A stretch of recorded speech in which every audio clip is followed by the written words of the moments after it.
experience every moment through our voice. গল্পে খুঁজে পাবে ভালোবাসার স্পর্শ। ওকে, সে কথাই আসছি তাহলে। কাল রাতে কোথায় ছিলেন? আমি আকাশে পাতালে বাতাসে পানিতে যেখানেই থাকি না কেন, সেটা জেনে আপনি কি করবেন? নিশ্চয়ই পুলিশ জিপ নিয়ে ছুটে যাবেন না? নোমান চোখ রাঙিয়ে তাকায় আফরার দিকে। ভারী বেয়াদব তো মেয়েটা, দাঁতে দাঁত চেপে বলল, আশরাফুদ্দিন যে রাতে মারা গিয়েছে, অর্থাৎ কাল রাতে আপনি সে বাড়ি থেকে আনুমানিক 9টায় কি 9:30টায় বেরিয়েছে। তারপরে আশরাফুদ্দিন কবর দেখার নাম করে বেরিয়ে যায়, অথচ সে কবরস্থানে যায়নি। সকালে তাকে মৃত হিসেবে পাওয়া যায়, গুলি করে হত্যা করা হয়েছে। আজ আপনার হাতে ব্যান্ডেজ। আমি ঠিক কী ইঙ্গিত করছি নিশ্চয়ই বুঝতে পারছেন। আমি সত্যিই বুঝতে পারছি না, একটু ভালো করে বুঝিয়ে দিন না। আপনাদের মতো আইন কি আর আমি বুঝবো? আফরার হেয়ালি উত্তর। রাগে দাঁড়িয়ে যায় নোমান, চোখ মুখ শক্ত করে বলে ওঠে, আপনার হেয়ালিগুলো প্রমাণ করছে না আপনি লুকোচ্ছেন কিছু। যাই হোক, আপনি আসতে পারেন। আপনি যেহেতু আমাদের সাথে কোঅপারেট করবেন না, আমি লিগ্যাল স্টেপ নিতে বাধ্য হব। রিমান্ড মঞ্জুর হবে। আমাদের কত কৌশল জানা আছে।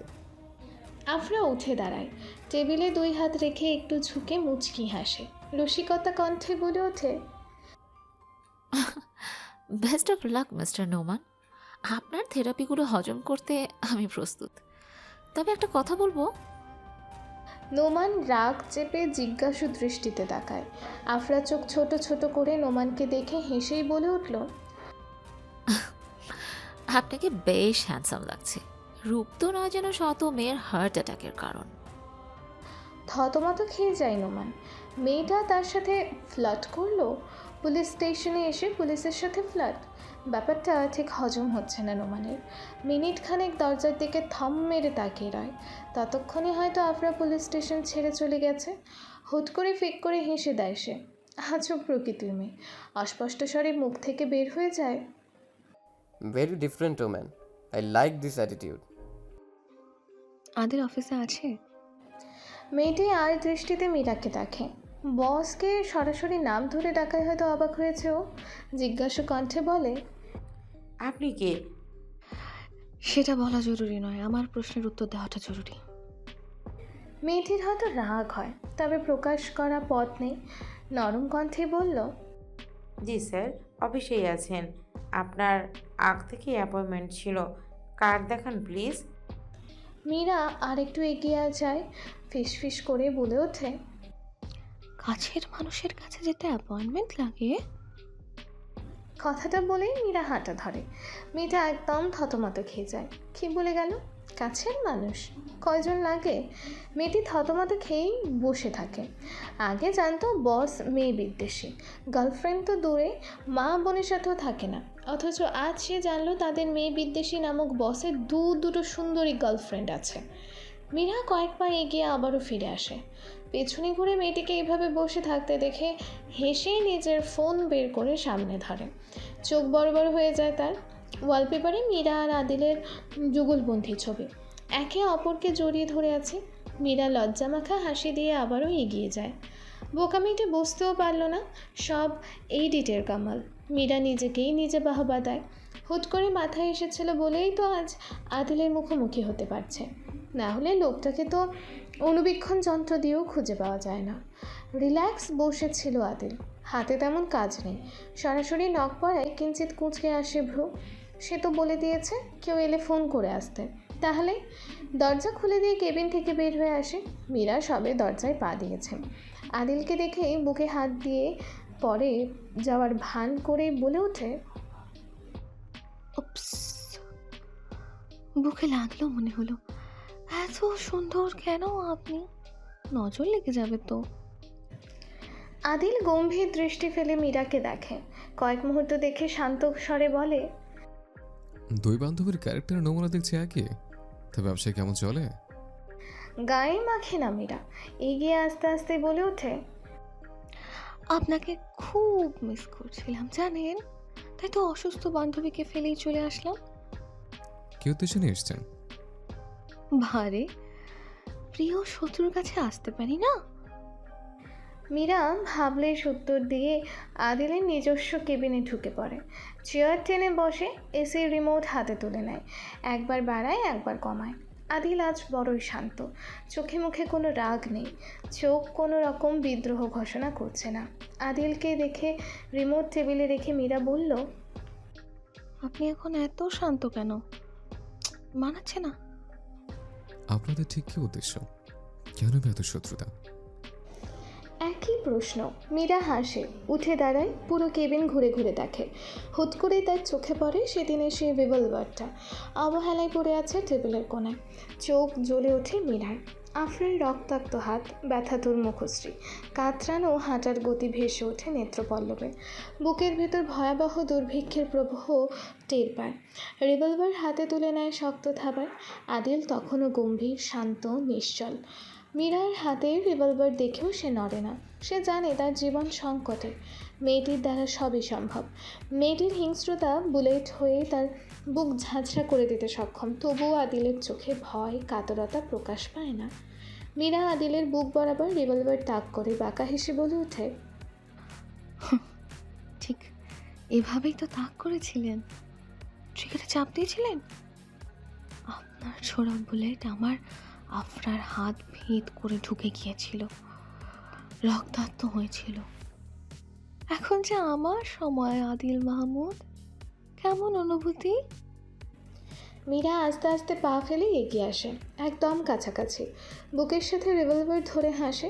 এক পলক রিভলভারের দিকে তাকায়, দৃষ্টি সরে না।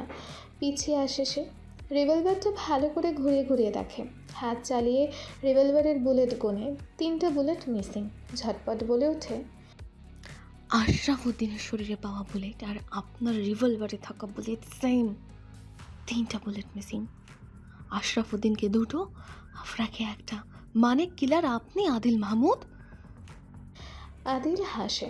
মীরার অসাবধানতায় রিভলভার নিজের কাছে ছিনিয়ে নেয়। চমকে যায় মীরা, পূর্ণ দৃষ্টিতে আদিলের দিকে তাকায়। আদিল মীরার দিকে রিভলভার তাক করে না, কাঁচের জানালার দিকে বুলেট ছুড়ে বলে ওঠে, কোথায় 3টা মিসিং মিস মীরা? আমি তো দেখছি 4টে। কথাটা বলেই আবারও রিভলভারটা মীরার হাতে দিয়ে দেয়। মীরা আদিলের উদ্দেশ্যে বুঝতে পারে না কী করতে চাইছে লোকটি, তবে রিভলভার ঠিকই ধরে রাখে। আফরার মুখ যখন ভেসে ওঠে, যন্ত্রণাগুলো যেন বেড়ে যায়। আদিলের চোখে চোখ রেখে বুক থেকে রিভলভার সরিয়ে ডান হাতে ঠোকায়, ঠিক আফরার হাতের নিশানার মতো। নিষ্ঠুর চোখের মায়া ফেলে ট্রিগারে চাপ দেয় মীরা। শব্দ হয়। আদিল কিছুটা কেঁপে ওঠে, তবে আর্তনাদ করে না। গুমোট দৃষ্টি ফেলে মীরার প্রতিশোধ নেওয়ার আনন্দে চিকচিক করা মুখশ্রী দেখে গড়িয়ে পড়ে রক্ত। সাদা ফ্লোর রক্তিম হয়ে ওঠে। মীরা আদিলের সাথে একদম সেঁটে দাঁড়ায়, বুক বরাবর মাথা নিয়ে বলে ওঠে, হৃৎপিণ্ডের আর্তনাদ কানে পাচ্ছে না কেন? আপনার হৃদস্পন্দনের গতি ক্রমান্বয়ে বাড়ছে মিস্টার আদিল। এত তৃপ্তি পাচ্ছে কেন? তবে মনের জ্বালা মিটেও মিটল না। আবার দেখা হোক আমাদের। এলোমেলো পা ফেলে মীরা কেবিন ছেড়ে বেরিয়ে আসে। পেছনে তাকায় না, তার বুকের স্পন্দনটাও কেমন বেড়ে যাচ্ছে। অফিস থেকে বের হওয়ার আগে পিয়নকে আদিল ডেকেছে বলে যাওয়ার নির্দেশ দিয়ে চলে যায়। সময় গড়িয়ে যেতেই আদিলের শরীর অসাড় হয়ে আসে। ধপ করে চেয়ারে বসে পড়ে সে। বুকের থুকপুকানিটা সত্যিই বেড়ে যাচ্ছে। তা কি কেবল রক্ত ঝরার জন্য, নাকি অন্য কিছু? রাগে থমথমে মুখ নিয়ে বসে আছে আফিফ। প্রচণ্ড রাগে সে কথা বলতে পারে না। আজও তাই হয়েছে। কামিনী বেগম এতবার ছেলেকে মানানোর চেষ্টা করছেন, তবুও লাভ হচ্ছে না। দুপুরে লাঞ্চ সেরে নুরুল আলম সিদ্দিকী ফোন দিয়েছিলেন, নিজস্ব গাড়ি পাঠিয়েছেন। নিচে নেমে চাবিটা নিতে বলে ফোন কেটে দিয়েছেন। আফিফের কথা না শুনেই। রাগের কারণ এটাই, সে চেয়েছিল অতিথি পাখিদের মতো নির্বাধ্য এখানে। তার হলো কই? গাড়ি নিয়ে ঘোরা মানে বাবা হাতের নাগালে থাকা। এটাই মানতে পারছে না সে। দীর্ঘশ্বাস ফেলে উঠে দাঁড়ালো, এক পলক মায়ের দিকে তাকিয়ে বলল, রেডি হয়ে নাও মা, আমরা আজ হোটেল ছাড়বো। কামিনী বেগম মাথা নেড়ে সাই জানিয়ে রেডি হতে চলে যান। লাগেজ থেকে কাপড়গুলো নামানো হয়নি, তাই ঝামেলা পোহাতে হলো না। ঝটপট রেডি হয়ে বাইরে বের হতেই ছেলেকে দাঁড়িয়ে থাকতে দেখলেন। মুচকি হেসে এগিয়ে যেতেই আফিফ মায়ের হাত আঁকড়ে ধরল, যেন বাবা মেয়েকে আগলে নিচ্ছেন, ছেড়ে দিলেই হারিয়ে যাবে। এবারে যাত্রা সাখাহাফাং পর্বত। বাংলাদেশের শীর্ষ পর্বত শৃঙ্গ হিসেবে মাথা উঁচু করে আছে বান্দরবনের সাখাহাফাং পর্বত। আগে তানজিংডংকে বাংলাদেশের শীর্ষ পর্বতশৃঙ্গ হিসেবে বিবেচনা করা হলেও US topography map, Russian topography map, Google map, Google Earth সহ বিভিন্ন অভিযাত্রীদের নেওয়া জিনিসপত্র রিডিংয়ের মাধ্যমে জানা গেছে এখন সাক হাফাং বাংলাদেশের অন্যতম সর্বোচ্চ পর্বতশৃঙ্গ। সরাসরি চোখে ধারণ করার বড্ড শখ ছিল আফিফের। শত নিউজ দেখেছে, আজ খুব এক্সাইটেড ছিল। তবে বাবার কাজে কিঞ্চিত মন খারাপ হলেও পাত্তা দিল না আফিফ। এই মজা আর কখনো পাবে না। আগ্রহের সহিত গাড়ির ডেস্কে ব্যাগ মেলে মাকে উদ্দেশ্য করে বলে উঠল, মা দেখো তো সব ঠিকঠাক, পথ বেশ দুর্গম, প্রস্তুতি না নিয়ে গেলে হবে না। কামিনী বেগম চোখ মেলে দেখলেন দুজোড়া ট্রেকিং শু, সাথে 2 জোড়া প্লাস্টিকের জুতা, প্রয়োজনীয় বিভিন্ন ওষুধ, মশা পোকামাকড় প্রতিরোধক মলম, Odomos cream, first aid box, সামান্য খাবার, স্যালাইন এবং পানি। ঘন ঘন মাথা নেড়ে সব ঠিক আছে জানাতে আফিফ স্বস্তির নিঃশ্বাস ফেলল। মাকে নিয়ে গাড়িতে উঠে বসলো, নিজেই ড্রাইভিং করবে। মায়ের দিকে তাকিয়ে বলল, হ্যাপি জার্নি। কামিনী বেগম হাসলেন, মলিন সেই হাসি। কত বছর পর আবারও সেই শহরের দেখা পেল। বাতাসে গা ভাসাচ্ছে, মাটির ঘ্রাণ নিচ্ছে, তবু কোথাও যেন প্রাণ নেই। প্রাকৃতিক সৌন্দর্যে ভরা শহরের তিক্ততাও যে বিশাল। মানুষগুলো সৌন্দর্যের আড়ালে আসল নিজেকে লুকিয়ে রাখে, বড্ড ভয়ঙ্কর। ঝকঝকে সাদা ফ্লোর, আলোর আগমনে জানালাটা সাদা পর্দায় ঢাকা।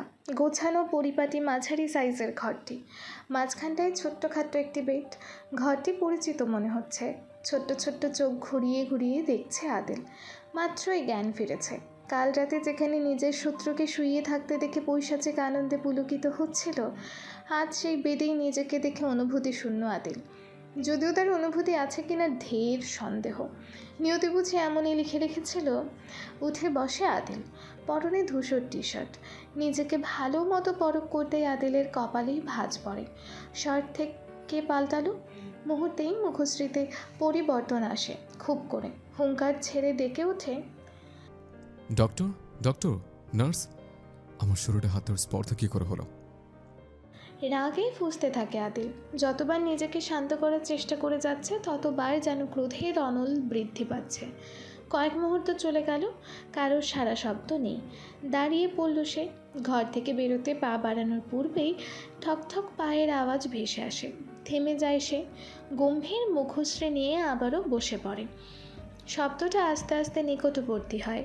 আদিলের বুকটা হুট করেই ধক করে ওঠে। কেমন একটা জ্বালাময়ী অনুভূতি তার অন্তরকে গ্রাস করছে, বুঝে উঠতে পারে না। হাঁসফাঁস করে। ভাবনায় নিমজ্জিত আদিল অপ্রতিভ হয় নীলি ভৎসনায়। অনুভূতি কেমন মিস্টার আদিল মাহমুদ? কণ্ঠ পরিচিত। আদিল শান্ত দৃষ্টি মেলে দরজায় তাকায়। ফুলের তোড়া হাতে দাঁড়িয়ে আছে মীরা, ঠোঁটের ভাঁজে হাসি। আদিল গম্ভীর স্বরে বলল, মিস মিরাজে? ঠকঠক আওয়াজ তুলে আদিলের পাশে দাঁড়ায় মীরা। ফুলের তোড়াটা আদিলের হাঁটুতে রেখে বলল, আপনার শান্ত দৃষ্টি আমাকে কাবু করতে যথেষ্ট মিস্টার আদিল। চোখে চোখ পড়ে। মীরার চোখ যেন আজ রহস্যময় লীলা দেখাতে উদ্যত হয়েছে। বেশিক্ষণ তাকিয়ে থাকতে পারে না আদিল। তড়িৎ গতিতে ফুলের তোড়াটা ফ্লোরে ফিকে মারে। আছড়ে পড়ে তাজা ফুলগুলো থেতলে যায়। মীরা দৃশ্যটা সম্পূর্ণ ইগনোর করে আদিলের পাশে বসে, একদম মুখোমুখি। তর্জনী আঙুল বুকে ঠেকিয়ে শান্ত অথচ গম্ভীর কণ্ঠে বলে ওঠে, এখানে কেউ আছে বলেই হয়তো আমার বুলেট আপনার বুক ভেদ করতে পারেনি। ঘন ঘন চোখের পলক ফেলে আদিল। ক্রমশই চোখ তার রক্তিম হয়ে ওঠে। তাহলে এই মেয়ে তার শার্ট চেঞ্জ করেছে? তড়িৎ বেগে মীরার আঙুল নিজের হাতের ভাঁজে নিয়ে নেয়। মীরা কিছু বুঝে ওঠার আগেই হাত মুচড়ে ধরে বুকের সাথে চেপে ধরে। ব্যথায় চোখ মুখ কুচকে রইল মীরা। তবু দাঁতে দাঁত চেপে চুপ রইল আদিলের কণ্ঠস্বর শোনার আশায়। হেসে আদিল বলল, তুমি মেয়ে আদিল মাহমুদকে ঠিকঠাক চিনতে পারোনি। যদি চিনতে, নাম নেওয়ার স্পর্ধাও করতে না। চুপচাপ হজম করে নিল ব্যথাটা। আর চোখে একবার মুখশ্রী দেখার চেষ্টা করলো মীরা, ব্যর্থ সে। তবে ছাড়া পাওয়ার চেষ্টা করে নিজেকে দুর্বল ভাবার পায়তারাও করেও দিল না। অদ্ভুত মিশ্র কণ্ঠে বলল, আগুনে পুড়ে ছাই হয়েছি, অথই সাগরে হাবুডুবু খেয়েছি, দীর্ঘদিন যত্নের অভাবে কঙ্কাল সার হয়েছি। এখন তো দেখছি আপনার প্রেমে পড়ে উষ্ণতার জন্য ছটফট করতে হবে আমৃত্যু। কথাটা সমাপ্ত ঘটতেই আদিল মীরাকে আরেকটু কাছে টেনে নিল। মীরার ভেতরটা অসম্ভব কাঁপছে, পুনরায় ভুলের দিকে ধাবিত করছে। ষষ্ঠ ইন্দ্রিয় আজ যেন নিজের সাথে বিদ্রোহ ঘোষণা করছে। কণ্ঠে রসিকতা টেনে আদিল বলল, আমার উষ্ণতা আগুনের নাই, সহ্য হবে তো? ছাইকে দ্বিতীয়বার পুরাবেন কোন আগুনে? বিষে বিষে বিষক্ষয় না হয় এবার হলো। ধাক্কা দিয়ে বন্ধন থেকে মুক্ত করল মীরাকে। রক্তিম চোখ নিয়ে আদিল গর্জে বলে উঠল, নাও গেট লস্ট। মীরা আর দাঁড়িয়ে থাকতে পারল না, এলোমেলো পা ফেলে হাঁটা ধরল। প্রতিটা পায়ের ভাঁজে ভাঁজে যেন বিষাদের নীল নকশা ফুটে উঠেছে। মীরার প্রস্থান নিশ্চিত হতেই আদিলের সব কঠোরতা উবে গেল। চোখে মুখে ভর করল একরাশ নীরবতা। আকস্মিক ডান হাতটি বুকের বাম পাশে রেখে মুচকি হাসল। খানিক ব্যথা পেল, তাজা ক্ষত। ব্যথা পাওয়া অস্বাভাবিক নয়, এইটুকু ব্যথাকে অবহেলায় ছুঁড়ে ফেলে অনেক সময় বুকের বাঁ পাশে ডান হাতের বিস্তার বজায় রাখল। বিড়বিড় করে বলে উঠল, আপনি একান্তই আমার না পাওয়া ফুল, সহস্র মানুষের ভিড়ে একচ্ছত্র অধিকারী হয়ে আমার বুকের বাম পাশে বিরাজমান। আমার আধারে ঢাকা আকাশের আড়ালে চলতে থাকা মিটি মিটি তারা, চলতে থাকুন প্রতিনিয়ত 1000 বছর। একাকিত্ব বরণ করে জানালার কাছে ছুটে গেল আদিল। পর্দা সরিয়ে কিঞ্চিত ফাঁক করলো জানালা। ছোট্ট বড় গাছ, লতাপাতা, অগাছার আটো সাটে জঙ্গলই মনে হচ্ছে এদিকটায়। দীর্ঘদিন হয়তো এদিকে কেউ পা বাড়ায় না। অন্ধকারে হারিয়ে যাওয়ার ভয় যাদের আছে তারা কি করে এই জঙ্গলে পা ফেলে? এই জঙ্গল তো তার মতো অন্ধকারে প্রাণ ভরে নিঃশ্বাস নেওয়া মানুষদের। হসপিটালটি অনল মাহমুদের। তার ইশারা ছাড়া কাকপক্ষীও মনে হয় উড়ে যেতে পারে না। পুরো রাজত্ব তার, যার ক্ষমতায় এককালে সেও ছিল। নিজ ইচ্ছায় ছেড়ে দিয়েছে। এরপর আর এদিকে পা বাড়ানো হয়নি। তবে হসপিটালের পেছনে এত বড় জঙ্গল আগে চোখে পড়েনি। ভাবাচ্ছে খুব। আসতে পারি? ভাবনায় ফোড়ন কেটে কেউ অনুমতি চাইছে। ভ্রু যুগল কুচকে ঘাড় ঘোরায় আদিল। পুলিশ ইউনিফর্ম পরে এক যুবক দাঁড়িয়ে আছে। আদিল বেডের কাছে আস্তে আস্তে বলল, আপনি? ইন্সপেক্টর নোমান, আগে ক্ষমা চেয়ে নিচ্ছি, আমি জরুরি কেস সমাধান করতে বেরিয়েছিলাম, তাই দেরি হলো। আপনি অ্যালাউ করলে আপনার মুখ থেকে বৃত্তান্ত শুনে আমরা এগোবো। কথাটা বলেই নোমান ভেতরে ঢুকে চেয়ার টেনে বসে। আদিল বিরক্তির দৃষ্টি ফেলে নোমানকে দেখে। পুলিশকে ইনফর্ম করলো কে সেটাই ভাবছে। বিরক্তির মাথা কণ্ঠে বলল, আপনাকে কি আসতে বলেছে? উপর থেকে ফোন এসেছিল, এমনভাবে বলল কেউ হয়তো খুন হয়ে ইতিমধ্যে কঙ্কালও হয়ে গেছে। এসে দেখি হাতে সামান্য লেগেছে। অতিরিক্ত কথা আদিল পছন্দ করে না, তবুও কিছু বলল না। এর পেছনে যে তার বাবা রয়েছে ঢের বুঝতে পারছে সে। কাটকাট গলায় বলল, আপনাদের হেল্প আমি চাইছি না। আদিল মাহমুদ নিজের সমস্যা নিজের সমাধান করতে পারে। বিরক্ত নোমানো হচ্ছে। আতিকুরের খুনের ব্যাপারে গিয়েছিল।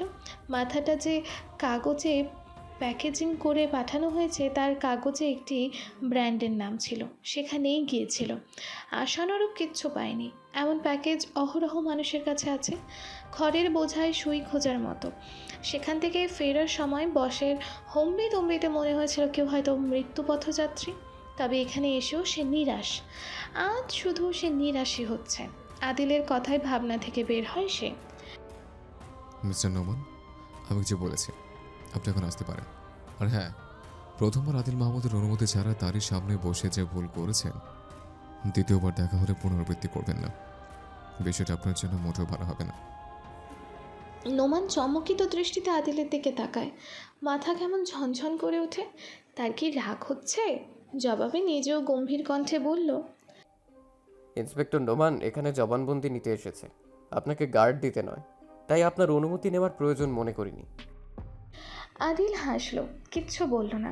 নোমান জানে এই হাসির কারণ, হয়তো পুলিশ স্টেশনে গিয়ে দেখবে সাসপেন্ড লেটার না হয় বদলি। এসবের ভয় সে করে না। 2 টাকার চাকরি সে ছেড়ে দেওয়ার পথেই রেখেছে। আদিল জবাব না দিলেও তার জবাব দিল অন্য কেউ। কার্ড দিতে আসেননি, তবে গভর্নমেন্ট নির্দেশ এসেছে আপনার আইন অন্যায়ের সামনে আপোষ করতে মানা করে। সম্মানীয় লোকের সাথে নিশ্চয়ই নয়। কণ্ঠস্বর শুনে আদিলের হাসি চওড়া হলো। নাদিয়া এসেছে। মেয়েটা হয়তো একটু আগেই জেনেছে। তাড়াহুড়ো করে এসেছে, হাঁপিয়ে হাঁপিয়ে কথা বলছে কেমন। মেয়েলি এমন কথায় নোমান অবাক হয়ে দরজায় তাকায়। অবাকতা বেড়ে যায় পাশের মেয়েটিকে দেখে। আফরা ইবানাত এখানে কেন? নাদিয়া আফরার হাত নিজের মুঠোয় নিয়ে ভেতরে প্রবেশ করে। আদিলের থেকে দূরত্ব বজায় রেখে দাঁড়িয়ে আবারও বলল, মিস্টার নোমান, সে সামথিং। নোমানের টনক নড়ে। নাদিয়ার প্রশ্নের উত্তর সে দেয় না। তার দৃষ্টি ঘুরে আফরা আদিলের ডান হাতে। একই হাত, একই স্থান, প্রায় একই সময়। আবার দুইজন পরিচিত। কেমন একটা রহস্যের গন্ধ পাচ্ছে। নোমানের এমন দৃষ্টির কারণ বুঝতে অসুবিধা হয় না আফরার। আদিলের পাশে ধপ করে বসে এক পলক আদিলের ডান হাতে নজর গোলায়। মুচকি হেসে বলে ওঠে, সবই ভালোবাসা মিস্টার নোমান। নোমানের চোখে মুখে বিস্ময়। ভালোবাসা? কথার মিনিং একটু হলে বুঝেছে সে, তবে আঘাতটা কে আগে পেয়েছে বুঝতে পারে না। অস্পষ্ট স্বরে বলল, ভালোবাসা? ঠিক কী হয়েছিল? কণ্ঠটা কেমন শোনায়? আফরা শব্দ করে হেসে ওঠে, রসিকতা করে বলে ওঠে, প্রচণ্ড ভালোবাসে তো, আঘাত সহ্য করতে পারেনি, তাই মনের জ্বালা মেটাতে ক্ষতবিক্ষত করে দিয়েছে। আফরা কাকে মিন করে কথাটি বলল আদিল ছাড়া আর কেউ বুঝতে পারল না। দুজন শুধু ভ্রু কুচকেই তাকিয়ে রইল। নোমান উঠে দাঁড়ালো, আর কিছু না বলেই গটগট করে বাইরে চলে গেল। ভালোবাসা শব্দটাই কানে বাজছে বারবার, হিসেব মিলছে না। নোমান যেতেই ভাইয়ের নিকটে চলে গেল নাদিয়া। ডান হাতে হাত বুলিয়ে বলল, কে করেছে? কণ্ঠে কেমন ঝাঁজ, মনে হচ্ছে সত্যটা জানলে এখনই কিলারের মাথা কেটে ঝুলিয়ে রাখবে। আদিল পাল্টা প্রশ্ন করে বলল, তোমার মনে হয় তোমাকে উত্তর দেওয়ার গুরুত্ব আমার কাছে আছে? অযথা প্রশ্ন করো না, এমন আঘাত প্রথম নয়। এমন আঘাত প্রথম না হলেও স্থান পরিস্থিতি মনে হয় এটাই প্রথম। নাদিয়ার ঝটপট জবাব, কণ্ঠে অবাকতা। আদিল বিরক্তির সর্বোচ্চ পর্যায়ে পৌঁছে গেছে। ধমকে কিছু বলার আগেই পকেটে থাকা ফোন বেজে ওঠে। রিসিভ করে কানে ধরে। অপর পাশের মানুষটা কিছু বলতেই আদিল শান্ত স্বরে বলে ওঠে, আসছে। কেটে দেয় ফোন। সময় ব্যয় না করেই মেয়ে দুটোকে সম্পূর্ণ উপেক্ষা করে বেরিয়ে যায় কেবিন থেকে। নাদিয়া কিছু বলারও সুযোগ পায় না। সাথে সাথে আফরাও বলে ওঠে, আমাকেও যেতে হবে নাদিয়া, টাটা। আফরাও বেরিয়ে যায়। কেবিনে একা রয়ে যায় নাদিয়া। থম মেরে কিছুক্ষণ বসে থেকে সেও ধীরে ধীরে পা ফেলে হাঁটতে থাকে। সন্ধ্যা এখনো হচ্ছে না কেন? আরও কয়েকটা ঘন্টা বাকি। চারিদিকে শুধু সবুজ আর সবুজ। সেদিকে চোখ যায়। খোলা চোখে যতটুকু দেখা যায় সর্বত্রই সবুজের রাজত্ব। চোখ ধাঁধানো সৌন্দর্য। চোখ বড় বড় করে উপভোগ করছে আফিফ ও তার মা। সৃষ্টিকর্তা কি অপরূপ রূপেই না সৃষ্টি করেছেন বান্দরবনকে। সকল ক্লান্তির অবসান ঘটবে। বিষাদগ্রস্ত মন নিমিষেই পুলকিত হয়ে যাবে এমন প্রকৃতির ছায়া পেলে। আফিফ এসেছে মিলনছড়ি। থানচি যাওয়ার পথেই পড়ে মিলনছড়ি। নীলগিরি ও চিম্বুক। বান্দরবান শহর থেকে চিম্বুক যাওয়ার রাস্তা ধরে 4 কিলোমিটার এগিয়ে গেলে সবুজের সমারোহের দেখা মিলবে। নিজ ফোনে জিপিএস ট্র্যাকিং সেট করে নিয়েছে সে। 3 মাসের ছুটিতে পুরো বান্দরবান নিজ চোখে ধারণ করবে। প্রাকৃতিক সৌন্দর্যে ভরপুর মেঘের রাজ্য ছুঁয়ে দেখার ইচ্ছে পূরণ করতেই মিলনছড়িতে গাড়ি দাঁড় করিয়েছে। চারপাশটায় নানান গাছের সমাহার। বিশাল বাঁশঝাড়, হরেক রকমের ফুল। সর্পিল গতিতে বয়ে চলেছে সাঙ্গু নদীটি। পানির কলকল ধ্বনি, অকৃত্রিম বাতাস, দুপাশে গাছপালা প্রকৃতিপ্রেমী পর্যটকদের অপূর্ব এক প্রশান্তিতে ভরিয়ে তোলে। কামিনী বেগম সবুজের বুকে 2 হাত মেলে শ্বাস নিচ্ছেন। অনেক বছর পর সকল প্রশান্তি যেন একত্রে বুকে বিঁধে গেল। ছেলের দিকে মায়া মায়া দৃষ্টিতে তাকাতেই দেখতে পেলেন হাতে ক্যামেরা নিয়ে একের পর এক ক্যাপচার নিয়ে যাচ্ছে আফিফ। খানিক লজ্জা পেলেন তিনি। মুখশ্রী রক্তিম হয়ে উঠতেই আফিফ হো হো করে হেসে উঠল। হাসতে হাসতে বলল, আম্মা, আপনি তো নতুন বউদের মতো লজ্জা পাচ্ছেন। একদম টুকটুকে সুন্দরী বউ। এভাবে থাকেন তো, আরও কয়েকটা ছবি তুলে নেই। ছেলে তাকে হুটহাট আদর করে আম্মা আর আপনি বলে ডাকে। তখন কী যে প্রশান্তি বয়ে যায় মনে। কামিনী বেগম আর থাকতে পারলেন না। লজ্জা পেয়ে রিসর্টের ভেতর চলে গেলেন। আফিফও সময় ব্যয় না করে ছোট্টখাটো ব্যাগটা কাঁধে তুলে নিয়ে হাঁটা ধরল। রাতটা আজ মিলনছড়ি হিলসাইড রিসর্টেই কাটাবে। রিসর্টটির নির্মাণ শৈলী এবং উপস্থাপনার নান্দনিকতা বিশেষ স্বতন্ত্রতা উপহার দিয়েছে। প্রকৃতিপ্রেমীদের নজর কাড়তে বাধ্য। এছাড়া বান্দরবানের জনপ্রিয় অথেন্টিক আদিবাসী খাবার পাওয়া যায় এই রিসর্টে। এর ডরমেটরিতেও 6 থেকে 10 জনের জন্য প্রতি ভাড়া 900 টাকা। স্বল্প খরচে দল নিয়ে থাকার জন্য উপযুক্ত। এছাড়াও রিসর্টের অন্যান্য এসি নন এসি রুমের ভাড়া 2500 থেকে 5600 টাকা পর্যন্ত। বেশ গরম থাকায় আফিফ নিজেদের জন্য এসি রুমে নিয়েছে। যদিও কামিনী বেগম বলেছিলেন নন এসি ঘরে জানালা খুলে প্রাকৃতিক হাওয়ায় ঘুমাবে। আফিফ রিস্ক নেয়নি। বন্যপ্রাণী পোকামাকড় ঘরে ঢুকে পড়লে আফিফ নিজ ঘরে প্রবেশ করতেই টের পেল তার ফোন বেজে চলেছে। আনন্দে ফোন নেওয়ার কথা মাথা থেকেই বেরিয়ে গিয়েছিল। ফোন হাতে তুলতেই জিয়া নামটা দেখে বিরক্তিতে চ শব্দ করে এই ছেলেটাকে বলেছিল এখন থেকে তাদের রাস্তা আলাদা, অথচ ছেলেটা তার কথা অমান্য করে আবারও ফোন দিয়েছে। বড়সড় এক ধমক দেওয়ার প্রস্তুতি নিয়ে ফোন তুলতেই অপর পাশ থেকে তড়িঘড়ি করে জিয়াউল বলে উঠল, স্যার আপনি কোথায় আছেন? আমার অবস্থা বেগতি। কণ্ঠটা কেমন শোনালো। চিন্তিত কণ্ঠে ঝটপট বলল, আমি কোথায় তা শুনে কি করবে? তোমার কি হয়েছে সেটা বলো।